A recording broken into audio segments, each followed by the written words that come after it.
ശരിക്കും പറഞ്ഞാൽ ഈ വീഡിയോ ചിലപ്പം കുറച്ച് വെറുപ്പിക്കലാണ്. കാര്യം വെച്ചിട്ടുണ്ടെങ്കിൽ ഫാക്റ്റാണ് പറയുന്നത്. ബാക്കിലൊക്കെ 2-3 സബ് കയറ്റിയേക്കുന്നവരൊക്കെ ഞാൻ കണ്ടിട്ടുണ്ട്. അതിൻ്റെ ഒന്നും ഒരു ആവശ്യവും ഇല്ല ശരിക്കും വണ്ടിയിൽ. ഇതിനകത്ത് ഈ 12 ഇഞ്ച് സബ് കയറ്റിയതിനെ ഞാൻ ഖേദിക്കുന്നുണ്ട്. കാര്യം ഞാൻ അടിപൊളിയായിട്ട് സൗണ്ട് ട്യൂൺ ചെയ്ത് കാലിബ്രേറ്റ് ചെയ്യാൻ പറ്റും കേട്ടോ. അപ്പോൾ പറഞ്ഞിട്ടുണ്ടെങ്കിൽ നിങ്ങൾ ക്രിസ്റ്റൽ ക്ലിയർ സൗണ്ട് ആയിരിക്കും കിട്ടുക. ഫ്രണ്ട്സ്, അപ്പോൾ ഞാനിന്ന് നിങ്ങളെ പരിചയപ്പെടുന്നത് JBLൻ്റെ 1400 എന്ന ബാസ് ട്യൂബാണ്. സോ നമ്മളിന്ന് ഈ സാധനത്തെക്കുറിച്ച് പരിചയപ്പെടുന്നതിന് മുമ്പ് കുറച്ച് ബേസിക് ആയിട്ടുള്ള കുറച്ച് കാര്യങ്ങൾ, അതായത് നമ്മൾ നോക്കുന്ന കാര്യങ്ങൾ എന്ന് പറഞ്ഞിട്ടുണ്ടെങ്കിൽ നമ്മുടെ അതായത് സ്റ്റോക്ക് മ്യൂസിക് സിസ്റ്റം ഉണ്ട്. ചില വണ്ടികളിലൊക്കെ സ്റ്റോക്ക് മ്യൂസിക് സിസ്റ്റം വരും, പക്ഷേ അതിനൊക്കെ സൗണ്ട് ക്വാളിറ്റി കുറവാണ്. അതിന് ബേസിക്കായിട്ട് നമ്മൾ എന്തൊക്കെ ചെയ്യണം, പിന്നെ 12 ഇഞ്ചിൻ്റെ സബ്ബൊക്കെ നമ്മൾ വണ്ടിയിൽ വെക്കുമ്പോൾ ശ്രദ്ധിക്കേണ്ട കാര്യങ്ങൾ. സോ നമുക്ക് വീഡിയോയിലേക്ക് സ്റ്റാർട്ട് ചെയ്യുന്നതിന് മുമ്പ് ബേസിക് ആയിട്ടുള്ള സൗണ്ട് സിസ്റ്റം വരുന്ന വണ്ടികളുണ്ട്. ലൈക്ക് എൻ്റെ വണ്ടിയിൽ ഇപ്പോൾ വന്നേക്കുന്നത് കമ്പനി ഫിറ്റ് ആയിട്ടുള്ള ആൻഡ്രോയിഡ് ഓട്ടോ, ആപ്പിൾ കാർപ്ലേ ഒക്കെ ഉള്ള സിസ്റ്റമാണ്.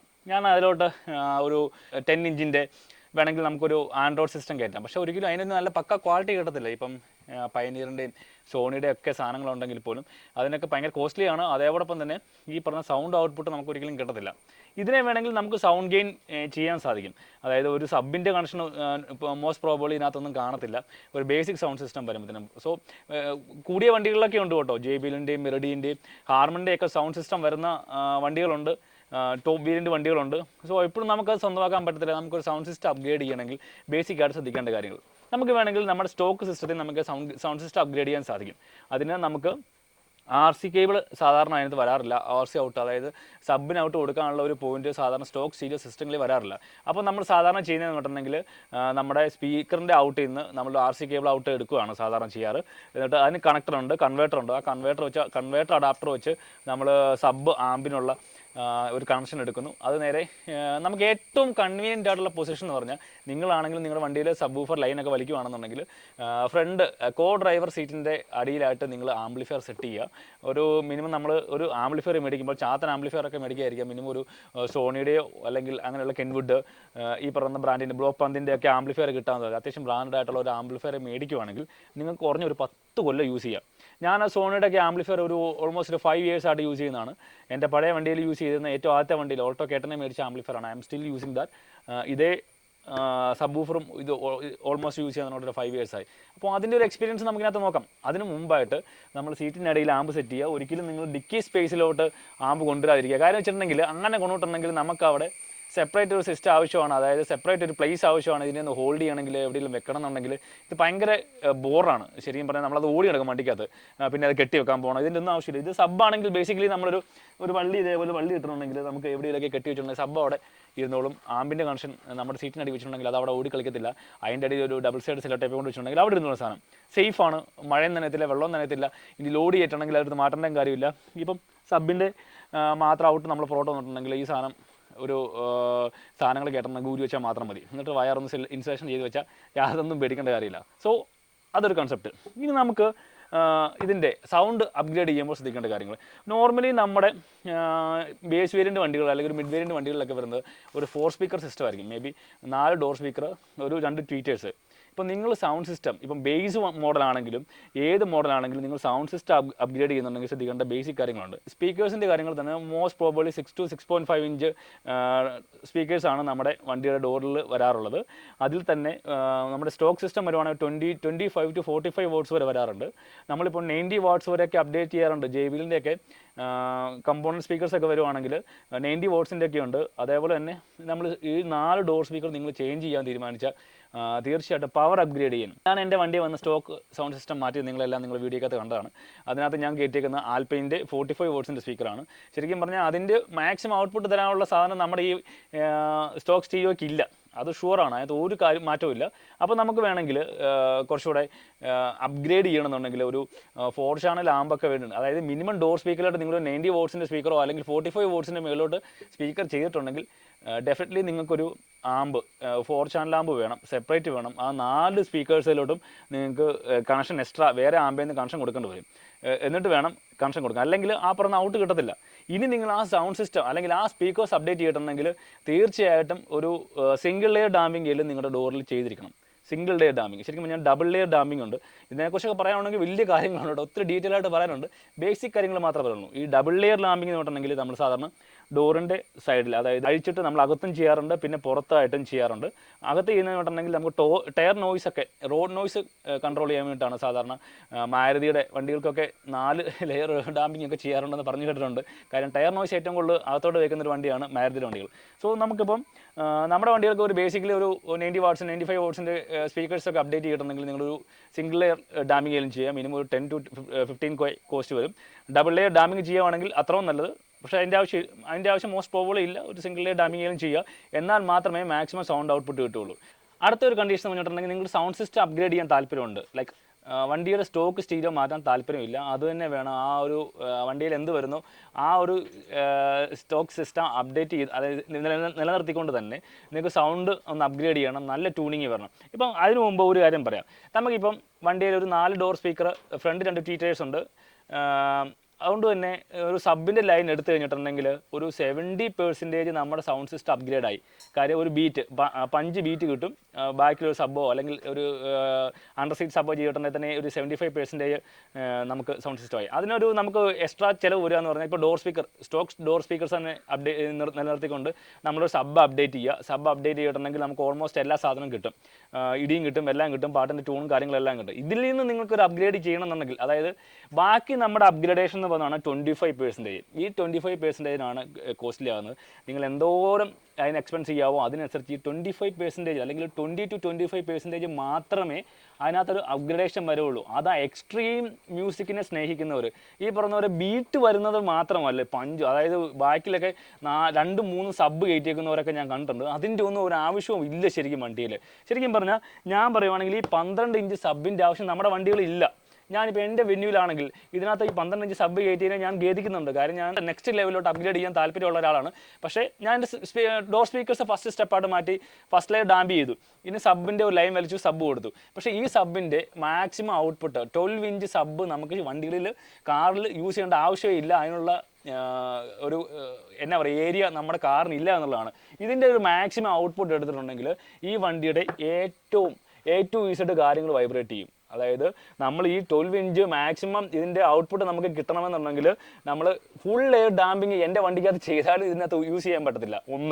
അതായത് ഡോറ് മാത്രം പോരാ, ground level, top level, side level, cotton level എല്ലാം ഫുള്ളി ഡാമ്പ് ചെയ്യണം. നിങ്ങൾ ഫുള്ളി ഡാമ്പ് ചെയ്യാൻ പോയിട്ടുണ്ടെങ്കിൽ ഒരു 50,000 rupees മിനിമം നിങ്ങളുടെ വണ്ടിക്ക് എക്സ്പെൻസ് ആണ്.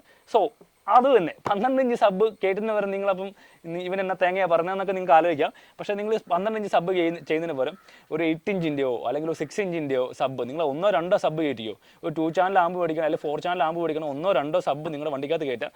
അതും കയറ്റുവാണെങ്കിൽ ബേസിക്കലി നിങ്ങൾ കയറ്റുന്നത് ഈ വണ്ടിയുടെ സൈഡിൽ ബാക്കി തന്നെ ഇൻബിൽറ്റ് ആയിട്ട് ചെയ്യാൻ പറ്റുമോയെങ്കിൽ 2 സൈഡിലും ചെയ്യുവാണെങ്കിൽ, അതായത് ഒറിജിനൽ വണ്ടികളിൽ ഇപ്പം പ്രീമിയം വണ്ടികളിലൊക്കെ അല്ലെങ്കിൽ പ്രീമിയം സൗണ്ട് സിസ്റ്റം വരുന്ന വണ്ടികളിലൊക്കെ സബ്ബൊക്കെ അറേഞ്ച് ചെയ്തേക്കുന്നത് അങ്ങനെയാണ്. അതിന് നല്ല ഔട്ട്പുട്ട് കിട്ടുന്നത് എങ്ങനെയാണ്? ഒരു 6 ഇഞ്ച് ഡ്രൈവറാണ് യൂസ് ചെയ്യുന്നതിനകത്ത്, അല്ലെങ്കിൽ ഒരു 8 ഇഞ്ചിൻ്റെ സബ്ബ് മാത്രമേ അതിനകത്ത് യൂസ് ചെയ്യുന്നുള്ളൂ.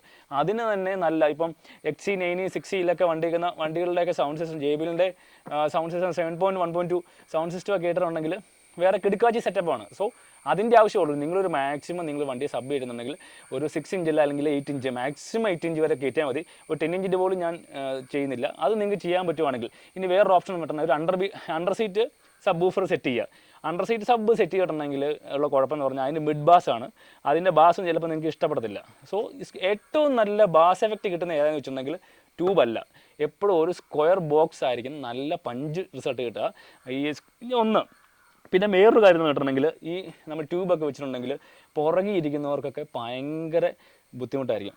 അവർക്ക് ചെവി കൂടെയൊക്കെ എന്തെങ്കിലും തുളഞ്ഞു കയറുന്ന ഫീലിങ്, വൈബ്രേഷന്, ഈവൻ നമുക്ക് ഫ്രണ്ടിലിരിക്കുന്ന ഓടിക്കുന്ന ആൾക്ക് വലിയ ഡിസ്കംഫോർട്ട് വന്നില്ലെങ്കിലും ബാക്കി വണ്ടി ഇരിക്കുന്ന എല്ലാവർക്കും അത് ഡിസ്കംഫോർട്ടാണ്. നമ്മൾ മ്യൂസിക്കൊക്കെ ആസ്വദിക്കും, ബാക്കിയുള്ളവർ ഈ മ്യൂസിക് ആസ്വദിക്കത്തില്ല. സോ നിങ്ങളത് മ്യൂസിക് സിസ്റ്റം ചെയ്യുന്നുണ്ടെങ്കിൽ എല്ലാവർക്കും കോമൺ ആയിട്ട് യൂസ് ചെയ്യുന്ന വണ്ടിയാണെങ്കിൽ, ഇല്ലെങ്കിൽ ഈ നമ്മൾ മോഡിഫൈ ചെയ്ത് യൂസ് ചെയ്യുന്ന വണ്ടികളൊക്കെ ആണെങ്കിൽ കുഴപ്പമില്ല, കോമൺ ആയിട്ട് യൂസ് ചെയ്യുന്ന വണ്ടികളാണെങ്കിൽ മാക്സിമം എല്ലാവർക്കും ആസ്വദിക്കാവുന്ന രീതിയിലുള്ള സൗണ്ട് സിസ്റ്റം സെറ്റ് ചെയ്യുക. സോ നിങ്ങളുടെ സിസ്റ്റം അതായത് ഒരു 90 വാട്ട്സിലോട്ട് അപ്ഗ്രേഡ് ചെയ്യുവാണെങ്കിൽ rather than under seat subwoofer നിങ്ങൾക്കൊരു DSP ഓഡിയോ സിസ്റ്റം അത് ഭയങ്കര കോസ്റ്റ്ലിയാണ് കേട്ടോ. ഈവൻ നമ്മുടെ സൗണ്ട് സിസ്റ്റം നന്നായിട്ട് അപ്ഗ്രേഡ് ചെയ്ത് നല്ലൊരു ക്വാളിറ്റി നമുക്ക് എൻഷുർ ചെയ്യണമെന്നുണ്ടെങ്കിൽ മിനിമം ഒരു 1 lakh rupees സൗണ്ട് സിസ്റ്റത്തിൻ്റെ ഒരു കോസ്റ്റിൽ കയറിപ്പോവും. സോ മിനിമം ഒരു 1 lakh മിനിമം വരും. കാരണം DSP ഓഡിയോ സിസ്റ്റം തന്നെ ഇൻസ്റ്റാൾ ചെയ്യുമ്പോഴത്തേനും അതൊരു 30,000 to 50,000 60,000 ആൻഡ് ഈവൻ 90,000 1 lakh ഉള്ള DSP ഓഡിയോ സിസ്റ്റംസ് ഒക്കെ ഉണ്ട്. അപ്പോൾ ഈ DSP വെക്കുവാണെന്നുണ്ടെങ്കിൽ അത്ര ഇൻബിൽറ്റ് ബ്ലൂടൂത്ത് ഉണ്ട്. നമ്മുടെ കംപ്ലീറ്റ് അതായത് വണ്ടിയിൽ നിന്ന് വരുന്ന സ്റ്റോക്ക് സ്റ്റീലോടെ കണക്ഷൻ നമ്മൾ DSPയിലോട്ട് കൺവേർട്ട് ചെയ്ത് DSP എന്നായിരിക്കും കംപ്ലീറ്റ് ഇതെല്ലാം പോവുക. ഈവൻ നമ്മൾ സ്റ്റോക്ക് സിസ്റ്റത്തിന് നല്ല അഡാപ്റ്റർ കൊടുക്കാതെ സബ് കൊടുത്തിട്ടുണ്ടെങ്കിൽ ഈ ബൈറ്റ് അല്ലെങ്കിൽ ബീറ്റ് ഡിഫറൻസ് ഒക്കെ ഉണ്ടാകും, ഡിലേ ഒക്കെ ഞാൻ ഫേസ് ചെയ്യുന്നുണ്ട്. നല്ല ബീറ്റ് ഡിഫറൻസ് ഡിലേ ഒക്കെ ഉണ്ടാകാൻ സാധ്യതയുണ്ട്. സോ നമ്മൾ എപ്പോഴും സ്റ്റോക്ക് സ്റ്റേജ് അപ്ഗ്രേഡ് ചെയ്യുമ്പോഴത്തേനും ശ്രദ്ധിക്കേണ്ട കാര്യം ഇതാണ്. അതായത് നല്ലൊരു സൗണ്ട് സിസ്റ്റം, നല്ല ക്വാളിറ്റിയുള്ള സൗണ്ട് സിസ്റ്റം ചെയ്യണമെന്നുണ്ടെങ്കിൽ കുറേ നമ്മൾ പൈസ ഇറക്കേണ്ടി വരും മോസ്റ്റ് പ്രോബബ്ലി. സോ നമുക്ക് മിനിമം ഒരു 75 ഒരു 50 to 70% സൗണ്ട് ഡീറ്റെയിലിംഗ് മതി. നല്ലൊരു ബീറ്റ്, നല്ലൊരു ക്വാളിറ്റിയുള്ള സൗണ്ട് ആണെങ്കിൽ ഡോർ സ്പീക്കർ അപ്ഡേറ്റ് ചെയ്യുക. ഒരു 45 വാട്ട്സ് വരെയുള്ള ഒരു ഡോർ സ്പീക്കർ അപ്ഡേറ്റ് ചെയ്യുക.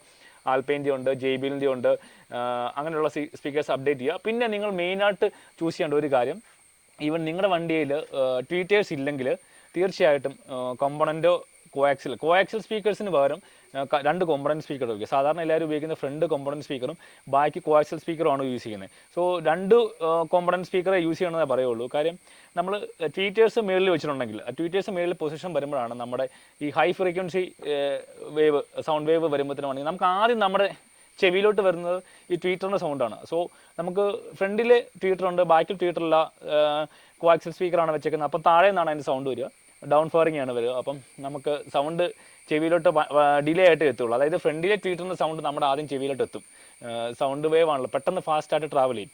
സോ നമുക്ക് ഫ്രണ്ടിൽ നിന്ന് സൗണ്ട് വരുന്ന ആ ഫീലേ കിട്ടുകയുള്ളൂ. സോ നിങ്ങൾ പുറകിലും കമ്പോണൻറ്റ് സ്പീക്കർ വെക്കാൻ പറ്റുവാണെന്നുണ്ടെങ്കിൽ ട്വീറ്റർ ഇപ്പം ബോഡിയിൽ അതിൻ്റെ നമ്മുടെ ഡോർപാട് തുളച്ച് വെക്കുകയെന്നുണ്ടെങ്കിൽ അതൊക്കെ അടിപൊളിയായിട്ട് ചെയ്യുന്ന ആൾക്കാരൊക്കെ ഉണ്ട്. നല്ല സൗണ്ട് ട്യൂണൊക്കെ ചെയ്യുന്നവരൊക്കെ ഉണ്ട്. അതൊക്കെ ചെയ്യാൻ പറ്റുവാണെന്നുണ്ടെങ്കിൽ നിങ്ങളത് ചെയ്യുക. അതായിരിക്കും ഏറ്റവും ബെസ്റ്റ് ചോയ്സ്. കാര്യം വെച്ചാൽ എന്നാലേ നമുക്ക് ബാക്കിലിരിക്കുമ്പോഴും ആ സൗണ്ട് ബാക്കിൽ നിന്ന് കിട്ടുന്ന ആ ഒരു ഫീല് വരുള്ളൂ. പിന്നെ നമ്മൾ സൗണ്ട് സിസ്റ്റത്തെ കാലിബ്രേറ്റ് ചെയ്ത് ഈ DSP ഓഡിയൊക്കെ ചെയ്യുവാണെങ്കിൽ അടിപൊളിയായിട്ട് സൗണ്ട് ട്യൂൺ ചെയ്ത് കാലിബ്രേറ്റ് ചെയ്യാൻ പറ്റും കേട്ടോ. അപ്പോൾ എന്ന് പറഞ്ഞിട്ടുണ്ടെങ്കിൽ നിങ്ങൾ ക്രിസ്റ്റൽ ക്ലിയർ സൗണ്ട് ആയിരിക്കും കിട്ടുക. ആ മ്യൂസിക്കിൻ്റെ മാക്സിമം ഔട്ട്പുട്ട് നമുക്ക് ആ സിസ്റ്റത്തെ കോൺട്രിബ്യൂട്ട് ചെയ്യാൻ പറ്റും. ശരിക്കും പറഞ്ഞാൽ ഈ വീഡിയോ ചിലപ്പം കുറച്ച് വെറുപ്പിക്കലാണ്. കാര്യം വെച്ചിട്ടുണ്ടെങ്കിൽ ഫാക്റ്റാണ് പറയുന്നത്. കാര്യം വെച്ചാൽ ഇൻട്രസ്റ്റിംഗ് ആയിട്ടുള്ള കാര്യങ്ങളൊക്കെ ഒരുപാട് കുറേ ഫാക്ട്സ് ആണ് നമ്മൾ പറയുന്നത്. അപ്പം നല്ല വെറുപ്പിക്കൽ കാണും. സോ അതെനിക്കറിയാം. എന്നാലും നിങ്ങൾ എന്നെയാണ് തീർച്ചയായിട്ടും ഓഡിയോ സിസ്റ്റം ചെയ്യുമ്പോഴത്തേനാണെങ്കിൽ ഇത്തരം കാര്യങ്ങൾ ശ്രദ്ധിക്കണം. അതോടൊപ്പം തന്നെ ഞാൻ ഇപ്പം ഈ 1400T പോലെ 12 ഇഞ്ച് സബ് മാക്സിമം യൂട്ടിലൈസ് ചെയ്യാതിരിക്കുക. നിങ്ങൾ 8 ഇഞ്ചോ 6 ഇഞ്ചോ സ്പീക്കേഴ്സ് വെക്കുക, അല്ലെങ്കിൽ അണ്ടർ സീറ്റ് സബ്വൂഫർ വെക്കുക. അണ്ടർ സീറ്റ് സബ്വൂഫർ വെക്കുമ്പോൾ ശ്രദ്ധിക്കുക, അതിന് മിഡ് റേഞ്ച് ബാസാണ് വരിക. അത് ഈ പറയുന്ന പോലെ പഞ്ച് ബാസ് ആയിരിക്കത്തില്ല, വേറൊരു കൈൻഡ് ഓഫ് ബാസ് ആയിരിക്കും വരിക. ഡീപ്പ് ബാസ് വരത്തില്ല. പിന്നെ വൈബ്രേഷൻസോ ഒന്നും നിങ്ങൾക്ക് ഫീൽ ചെയ്യാൻ പറ്റത്തില്ല. പക്ഷേ ഇത്തരം സാധനങ്ങൾ വെക്കുന്നുണ്ടെങ്കിൽ ബാക്കിൽ നിങ്ങൾക്ക് ഒരു എൻക്ലോഷർ പോലെ സെറ്റ് ചെയ്ത് വെക്കാൻ പറ്റുമോ എന്ന് നോക്കുക. എല്ലാം എക്സ്പെൻസീവാണ്. ഇല്ലെന്നുണ്ടെങ്കിൽ ബേസിക്കലി നിങ്ങൾ വണ്ടിയിൽ ഒരു സൗണ്ട് സിസ്റ്റം ചെയ്യുന്നുണ്ടെങ്കിൽ അതിനകത്തോട്ട് നേരെ ഒരു അണ്ടർ സീറ്റ് സബ്വൂഫറും കൂടെ വെക്കാൻ മാത്രം ശ്രദ്ധിച്ചാൽ മതി. അതാകുമ്പോൾ നല്ലൊരു പൊട്ടൻഷ്യലായിട്ടുള്ള സൗണ്ട് നമുക്ക് കിട്ടും. ഫ്രണ്ടിൽ നിന്ന് തന്നെ എൻജോയ് ചെയ്യാൻ പറ്റും. ബാക്കിയുള്ള വണ്ടിയിലിരിക്കുന്നവർക്ക് എൻജോയ് ചെയ്യാൻ പറ്റും എന്നുള്ളതാണ് മറ്റൊരു കാര്യം. അതായത് എല്ലാവർക്കും, നമ്മുടെ എല്ലാ യാത്രക്കാരും, നമ്മൾ ഇൻഡിവിജ്വൽ യൂസ് ചെയ്യുന്ന അല്ലാത്ത വണ്ടിയാണെങ്കിൽ ഒരു അണ്ടർ സീറ്റ് സബ്വൂഫറിൻ്റെ ആവശ്യമേ ഉള്ളൂ നമ്മുടെ വണ്ടിയിൽ. അതേ ഞാൻ പറയുള്ളൂ. തീർച്ചയായിട്ടും എൻ്റെ ഒരു യൂസിൽ നിന്ന് പറയുന്നതാണ്. ഞാൻ 2 അണ്ടർ സീറ്റ് സബ്വൂഫറിൻ്റെയും ഈ പഞ്ച് ബോക്സിൻ്റെയും അല്ല പഞ്ച് ട്യൂബിൻ്റെയും ബാസ് ഡിഫറൻസ് നിങ്ങൾക്ക് ഏറ്റവും അവസാനമായിട്ട് ഞാൻ ലിങ്ക് ചെയ്ത് വെച്ചേക്കാം. അത് കേട്ടിട്ട് നിങ്ങൾക്ക് എന്താണ് അടിപൊളിയായിട്ട് ഫീൽ ചെയ്യുന്നുള്ളത് നിങ്ങൾ കമൻറ്റും കൂടി ഇട്ടേ.